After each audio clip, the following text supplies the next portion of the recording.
إن الحمد لله نحمده ونصلي على رسوله الكريم أما بعد সম্মানিত উপস্থিতি সকলকে জানাই সালাম। আসসালামু আলাইকুম ওয়া রাহমাতুল্লাহি ওয়া বারাকাতুহু। আজকে বেশ কিছুদিন পর আবার একটা আলোচনা নিয়ে আসছি।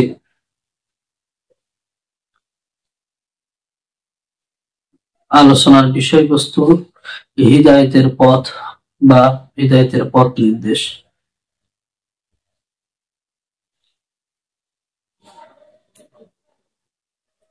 বর্তমান সময়ে আমরা এমন একটি অবস্থাতে অবস্থান করছি যে সময়ে অসংখ্য ইসলামী দল, অসংখ্য পথ, অসংখ্য মত, আর সকল ধর্মপ্রাণ মুসলিমের চিন্তা এমন একটি পথ গ্রহণ করা যে পথটা হিদায়াতের পথ নির্দেশ, যে পথটাতে হিদায়াত রয়েছে এবং আল্লাহ তাআলার সন্তুষ্টি রয়েছে। জনসাধারণের জন্য এই পথটা খুঁজে বের করা অনেক কঠিন।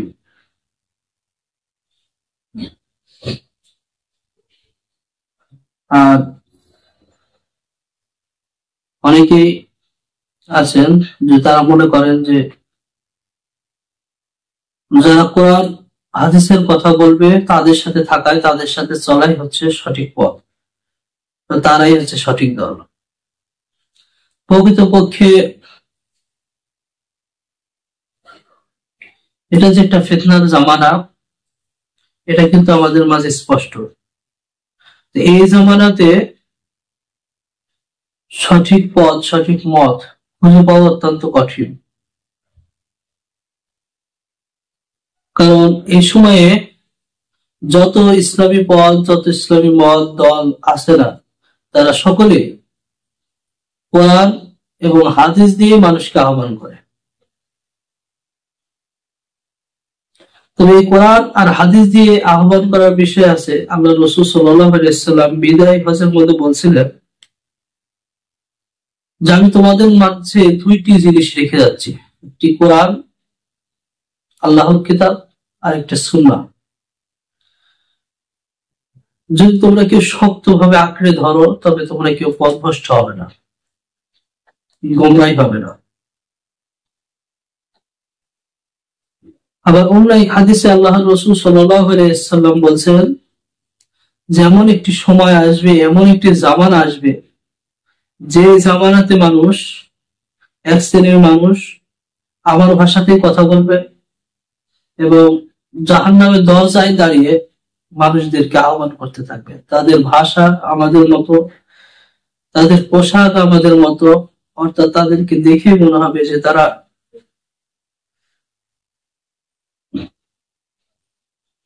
মুসলিম এবং খাঁটি মুসলিম, কিন্তু তারা মূলত জাহান্নামের দরজায় দাঁড়িয়ে মানুষদেরকে আহ্বান করবে এবং তাদেরকে জাহান্নামে পৌঁছে দেবে। তো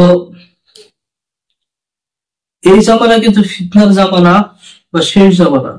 যখন দেখবেন যারা কথা বলে তাদের অনেকেই আরবি দিয়ে কথা বলে এবং মানুষকে কোরআন সুন্নাহ দিয়ে বোঝায়, নিজেদের মধ্যে সেই আমল অনেক ক্ষেত্রে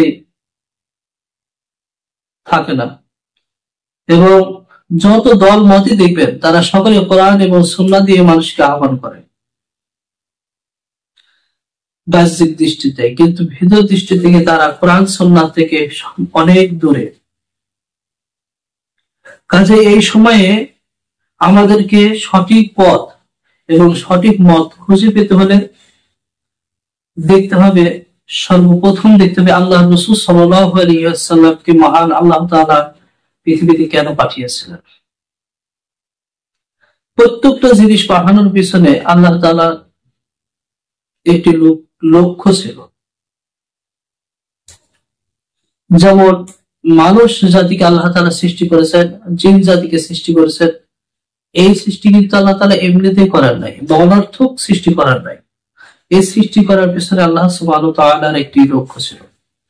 আল্লাহ তাআলা সূরা যারিয়াতে 56 নম্বর আয়াতে বলেন, আউযু বিল্লাহি মিনাশ শাইতানির রাজীম, বিসমিল্লাহির রহমানির রহিম, ওয়া খালাকতুল জিন্না ওয়াল ইনসা ইল্লা লিয়াবুদুন। জিন এবং মানব জাতিকে সৃষ্টি করেছি আমার ইবাদত করার জন্য। সুতরাং আল্লাহ সুবহানাহু ওয়া তাআলা এই মানব জাতি এবং জিন জাতি সৃষ্টি করার পিছনে একটা লক্ষ্য রাখছেন। সেই লক্ষ্য হচ্ছে তাদের কাছ থেকে অর্থ যোগান আল্লাহ সুবহানাহু ওয়া তাআলা চায় না, তাদের কাছ থেকে খাবার আল্লাহ সুবহানাহু ওয়া তাআলা চায় না, তাদের অর্থ সম্পদ আল্লাহ সুবহানাহু ওয়া তাআলা চায় না। চাই হচ্ছে তারা আল্লাহ তাআলার ইবাদত করবে। এই মানব এবং জিন জাতি একমাত্র আল্লাহ সুবহানাহু ওয়া তাআলার ইবাদত করবেন, এটা আল্লাহ তাআলার লক্ষ্য। আর এই লক্ষ্যকে সামনে রেখে আল্লাহ সুবহানাহু ওয়া তাআলা এই মানব এবং জিন জাতিকে সৃষ্টি করছেন। অনুরূপ ভাবে রাসূল পাঠানোর পিছনেও আল্লাহ সুবহানাহু ওয়া তাআলার একটা লক্ষ্য আছে, কারণ আছে। সেটা সম্পর্কে আল্লাহ সুবহানাহু ওয়া তাআলা সূরা সাফের 61 নম্বর সূরার 9 নম্বর আয়াতে উল্লেখ করছেন। আউযু বিল্লাহি মিনাশ শাইতানির রাজীম, বিসমিল্লাহির রহমানির রহিম, ওয়াল্লাযী আরসালা রাসূলাহু বিল হুদা ওয়া দীনিল হক লিইয়ুযহিরাহু আলা দ্বীনি কুল্লিহি ওয়ালাউ কারিহাল মুশরিকুন। আল্লাহ সুবহানাহু ওয়া তাআলা বলেন, ওয়াল্লাযী, যিনি আরসালা রাসূলাহু, রাসূল পাঠিয়েছেন, তার রাসূল পাঠিয়েছেন, বিল হুদা, হিদায়াত সহকারে, ওয়া দীনিল হক, ও সত্য দিন দিয়ে, লিইয়ুযহিরাহু, প্রতিষ্ঠিত করার জন্য, আলা দ্বীনি কুল্লিহি, আলা দ্বীনি কুল্লিহি, প্রত্যেক দিনের উপর বিজয় করার জন্য। এখন আল্লাহ সুবহানাহু ওয়া তাআলা পরের অংশ বলছেন, ওয়ালাউ কারিহাল মুশরিকুন, যদিও মুশরিকদের জন্য তা কষ্টদায়ক, যন্ত্রণাদায়ক, মুশরিকরা যদি এটা অপছন্দ করে। তাহলে অত্র আয়াতে তিনটা ভাগে জানা যায়, তিনটা অংশ করা যায়। এক নম্বর অংশ হচ্ছে আল্লাহ সুবহানাহু ওয়া তাআলা তার রাসূল সাল্লাল্লাহু আলাইহি ওয়াসাল্লামকে পাঠিয়েছেন। কেন পাঠিয়েছেন? কারণ কি? সেটা হলো আল্লাহ তাআলা বলছেন যে লিইয়ুযহিরাহু আলা দ্বীনি কুল্লিহি, প্রত্যেক দিনের উপর বিজয় লাভের উদ্দেশ্যে, প্রত্যেক দিনের উপর বিজয়ের লক্ষ্যে আল্লাহ সুবহানাহু ওয়া তাআলা রাসূলকে পাঠিয়েছেন। এখন রাসূল সাল্লাল্লাহু আলাইহি ওয়াসাল্লামের সাথে কোন জিনিসটা পাঠিয়েছেন যার দ্বারা আল্লাহ রাসূল সাল্লাল্লাহু আলাইহি ওয়াসাল্লাম বিজয় করবেন? আর কোন জিনিসটা বিজয়ের জন্য আসছেন? যদি আমরা এটা দেখি তাহলে দেখতে পাবো আল্লাহ তাআলা বলেন, বিল হুদা ওয়া দীনিল হক, বিল হুদা ওয়া দীনিল হক, অর্থাৎ হিদায়াত ও সত্য দিন সহকারে পাঠিয়েছেন। সুবহানাল্লাহ। তাহলে আল্লাহ রাসূল সাল্লাল্লাহু আলাইহি ওয়াসাল্লামকে আল্লাহ তাআলা পাঠিয়েছেন সত্য দিন বিজয় করার উদ্দেশ্যে, অর্থাৎ অন্যান্য সকল দিন, ধর্ম, মত, পথ, সকল দল, মত, পথের উপর বিজয়ের লক্ষ্যে আল্লাহ সুবহানাহু ওয়া তাআলা রাসূলকে পাঠিয়েছেন সত্য দিন ও হিদায়াত সহকারে। তাহলে এখান থেকে একটা বিষয় আসে যে হিদায়াত বা সঠিক পথ নির্দেশ কোথায় পাওয়া যাবে? তাহলে সঠিক পথ নির্দেশ হচ্ছে ওইটাতেই রয়েছে, ওই জায়গাতেই রয়েছে যে জায়গাতে সত্য দিন রয়েছে। আল্লাহ রাসূল সাল্লাল্লাহু আলাইহি ওয়াসাল্লামকে আল্লাহ সুবহানাহু ওয়া তাআলা পাঠিয়েছেন মূলত দিন প্রতিষ্ঠার কাজে, দিন প্রতিষ্ঠার কাজে পাঠিয়েছেন, আর সাথে দিয়েছেন হিদায়াত, সত্য পথ নির্দেশ, সঠিক পথ নির্দেশ। এখন আমরা যদি কেউ সঠিক পথ নির্দেশ খুঁজে পেতে চাই, আমরা যদি সঠিক পথের উপর চলতে চাই, সঠিক মতের উপর চলতে চাই, তবে আমাদেরকে অবশ্যই অবশ্যই রাসূল সাল্লাল্লাহু আলাইহি ওয়াসাল্লামের উপর যে কাজ ছিল, রাসূল সাল্লাল্লাহু আলাইহি ওয়াসাল্লামকে আল্লাহ সুবহানাহু ওয়া তাআলা যে দায়িত্ব দিয়েছেন, আমাদের সেই রাসূলের উম্মত হিসেবে, উম্মতে মুহাম্মাদী জন্য অবশ্যই রাসূল সাল্লাল্লাহু আলাইহি সাল্লাম যে কাজ করেছেন সেই নবুওয়ালা কাজ, নবীওয়ালা কাজ আমাদেরকে করতে হবে, এটাই আমাদের জন্য ওয়াজিব। আমাদের সমাজে অনেক দল মত পথ পাওয়া যায় যারা নবুওয়ালা কাজ করে, কিন্তু নবুওয়ালা কাজের প্রধান যে কাজ, মূল যে কাজ, সেটা হচ্ছে দিন কায়েম করা।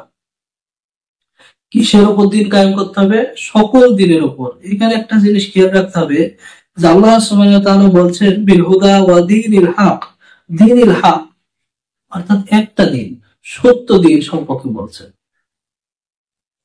আর লিউযহিরাহু আলা দীনি কুল্লিহি, আলা দীনি কুল্লিহি দ্বারা প্রত্যেক দিনের উপর, আলা দীনি কুল্লিহি প্রত্যেক দিন মানে অনেক দিনের উপর, লিউযহিরাহু এই দিনের বিজয় করার জন্য, রাসূলকে বিজয় করার জন্য পাঠিয়েছেন। সুবহানাল্লাহ। তাহলে এই প্রত্যেক দিন কি আর দিনুল হকটা কি এটা দেখতে হবে। প্রত্যেক দিন হচ্ছে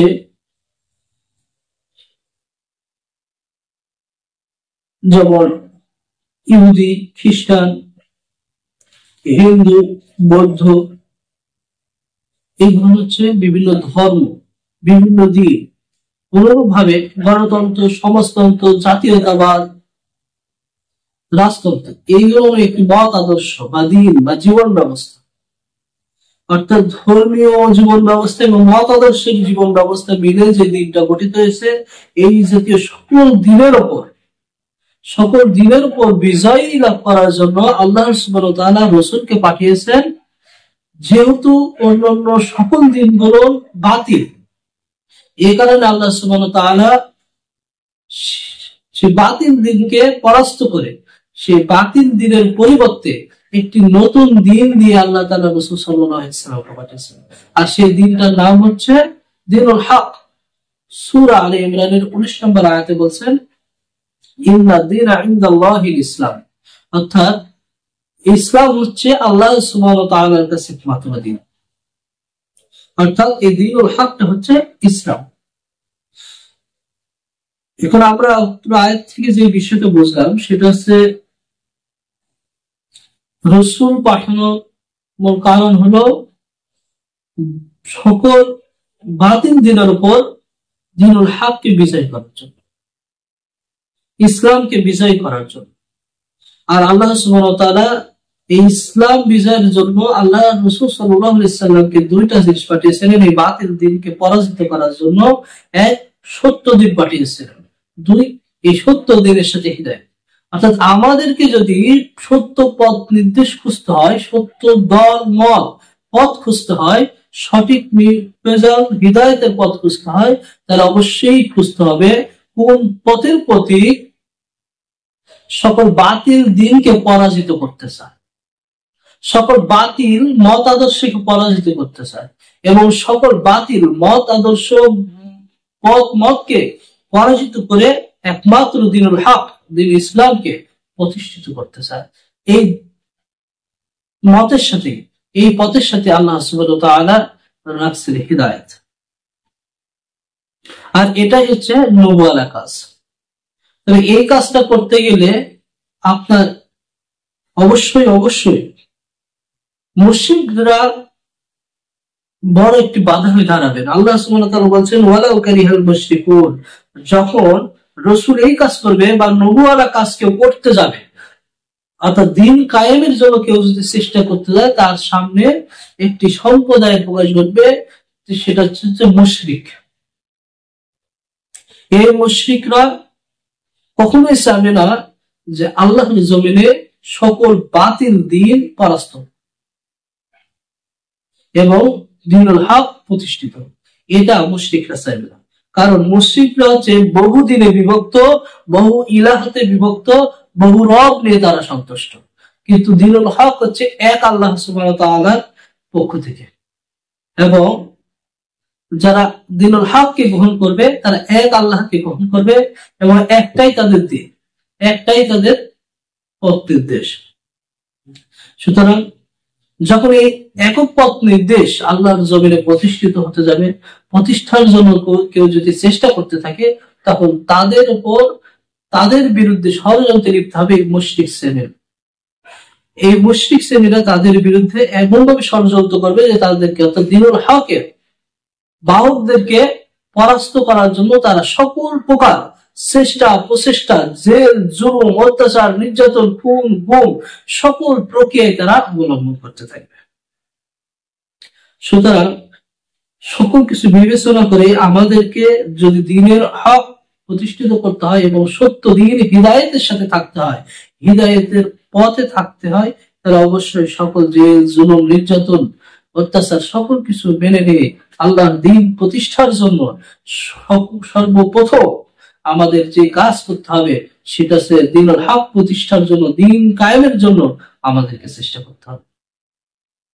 আর এই দ্বীন কায়েমের জন্য যারা চেষ্টা করে এবং সকল বাতিলদেরকে পরাস্ত করার জন্য যারা চেষ্টা করে, এই দিনের সাথেই রয়েছে হিদায়াত, এই মতের সাথেই রয়েছে হিদায়াত, এই পথের সাথেই রয়েছে হিদায়াত। আল্লাহ সুবহানাহু ওয়া তাআলা সেই পথ আমাদেরকে বুঝে গ্রহণ করার তৌফিক দান করুন। সকলে বলি আল্লাহুম্মা আমিন। আসসালামু আলাইকুম ওয়া রাহমাতুল্লাহি ওয়া বারাকাতুহু। এসো এসো বন্ধুরা দলে দলে, ইমাম মাহমুদের পতাকা তলে। এসো এসো বন্ধুরা দলে দলে, ইমাম